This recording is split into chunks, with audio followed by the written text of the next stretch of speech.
bird is. The birds are. The coyotes are.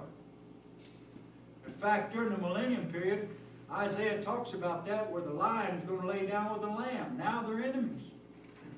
The lion come around your property, you got sheep, I'll tell you, that sheep is dead. That lion's going to get him. But not in the millennium, when we and they have a glorified new body. For we know that whole creation groans and labors with birth pangs together until now.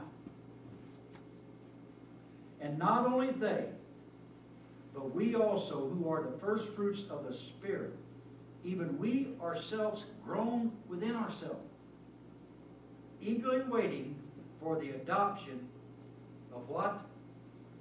The redemption of our bodies. You see, the body we have now lives only so long, and it begins to break down, corrode, wear out, and eventually just quits. It's called death. We have to face it.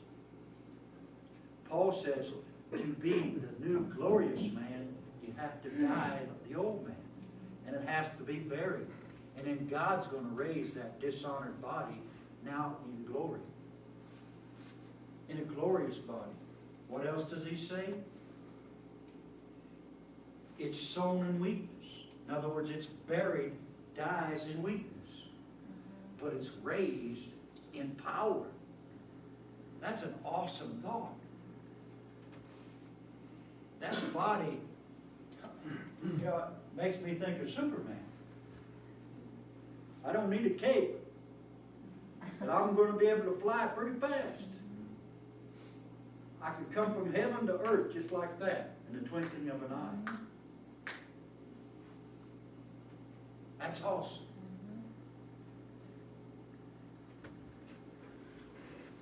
This body will be sown or die, a natural body, but it will be raised a spiritual body. That's why Jesus spoke to Mary Magdalene in the garden when she first saw him. And she finally realized who he was. She thought he was a gardener. And she said, oh, they've taken my Lord. Where have they taken him? And he looked at her and said, Mary. And she instantly recognized that voice. And she fell down at his feet, grabbed him, and hung on. He told her, don't touch me. I haven't ascended to my Father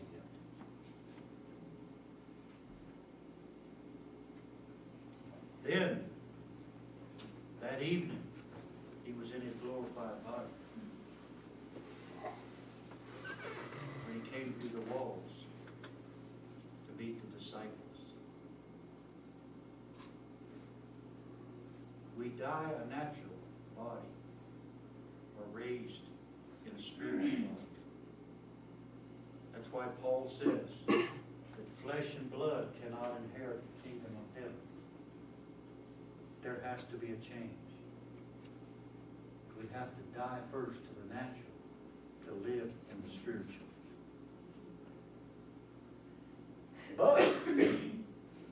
But we will be known as we are known. You're still going to look like you are. I'm still going to know Mary in heaven. I got news, just hang on, Mary. I'm still going to know Adrian in heaven, even though we'll all have a new name, because I will recognize him.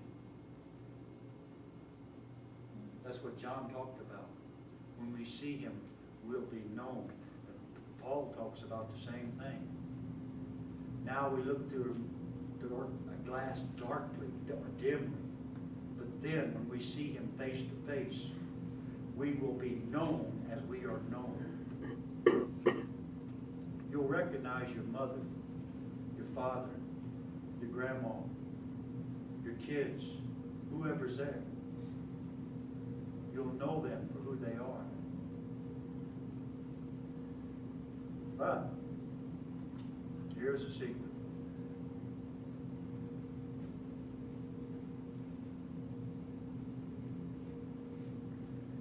You won't miss those who are not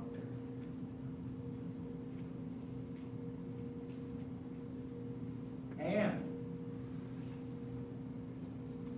the first man, Adam, became a living being. God created him in His image.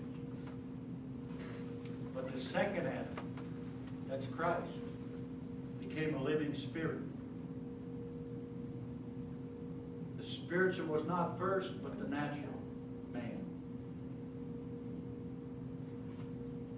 The man of dust. So also are those who are made of dust.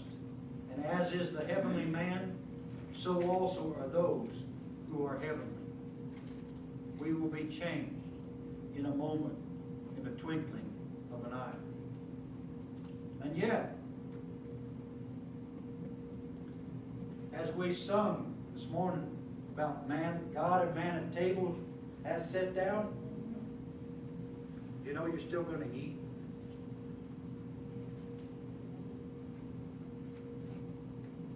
I think that's great. I love food. That'll make Bob happy. She won't have to cook. But in Matthew, Luke, and John, one of the last acts of Christ, go over and read it. He appeared to the disciples at the Sea of Galilee, and He ate. Turn over to Luke 24, verse 40.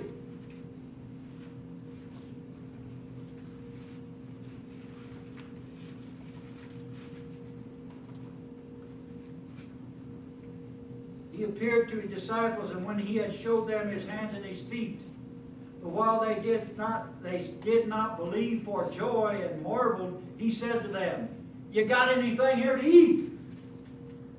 Do you have any food here?"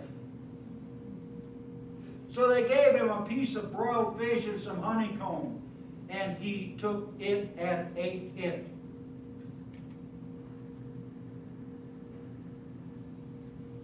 In the new body, we're still going to eat. Revelation chapter 19 talks about the marriage supper of the Lamb.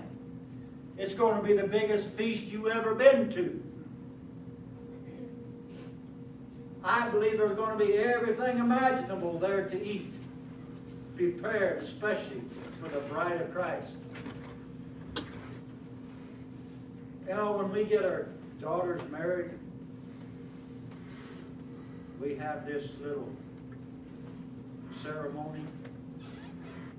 And then the big thing is what? The reception.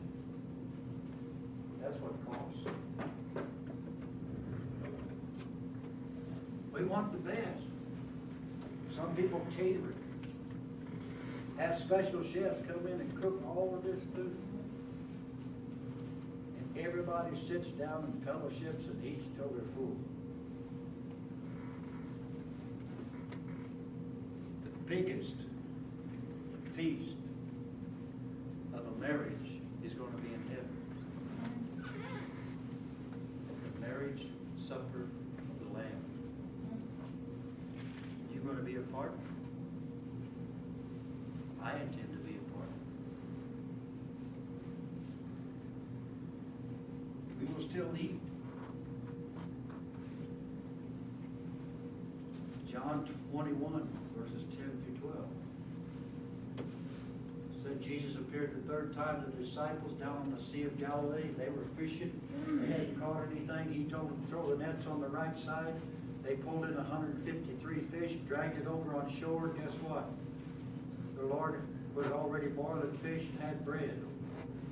And they sat down and ate together.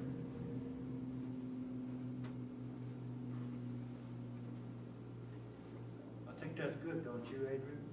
We're still going to get our steaks. Fried chicken. My favorite southern meal, fried chicken, mashed potatoes, and gravy.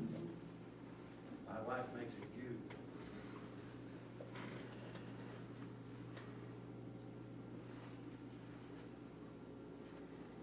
As we have borne the image of the man of dust, Adam, in the natural body, we shall also bear the image of the heavenly man, which is Jesus Christ. The ultimate makeover. Now, I don't have any biblical verses, but some theologians say, I don't know if this is true or not, that since Jesus Christ was crucified at the age of 33 or 34, that is what we will appear like in our youth. Does that make you gals feel any better? I'm already 34. You look good. You look good compared to us old folk. That's what I'm saying. At 34, you're usually in your prime. I'm tired. I just interject that. I can't prove that biblically.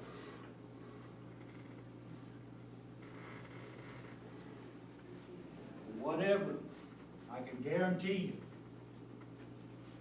that in this new body, it won't matter anymore.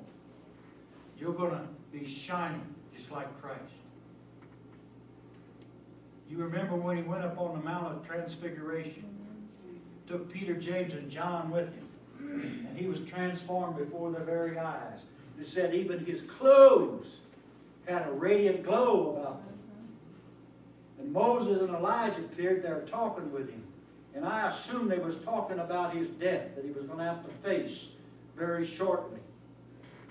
And it was so strong that Peter, James, and John had to fall on their face. And Christ touched him and said, get up. And when they looked back up, Moses and Elijah was gone. Jesus was back in his natural body. You and I are going to be just like that. If we're going to be like him, your body's going to glow. You're going to shine like the sun forever and ever and ever. And you will be beautiful. I believe, I know, God likes variety. He made some of us tall. He made some of us short. He made some of us thin.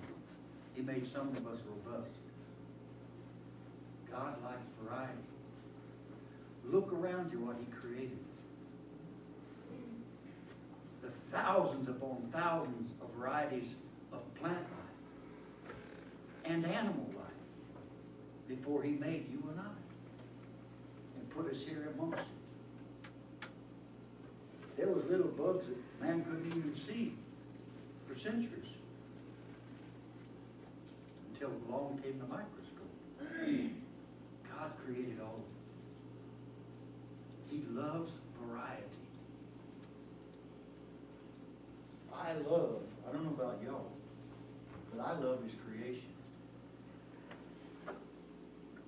I enjoy just getting in my car and going out and driving. Go up through southern Colorado, see those beautiful mountains, see all the snow. I love to go out to California, see the coast, hear them ocean waves crashing on the beach. I mean, anywhere you go, there's God's beauty.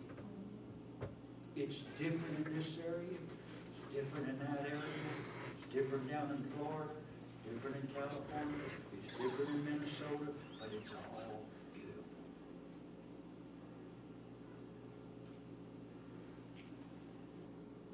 I can't wait till he makes all things new. John tells us in Revelation that he creates a new heaven and a new earth, wherein dwelleth righteousness. We will be in that glorified body redesigned by God, remade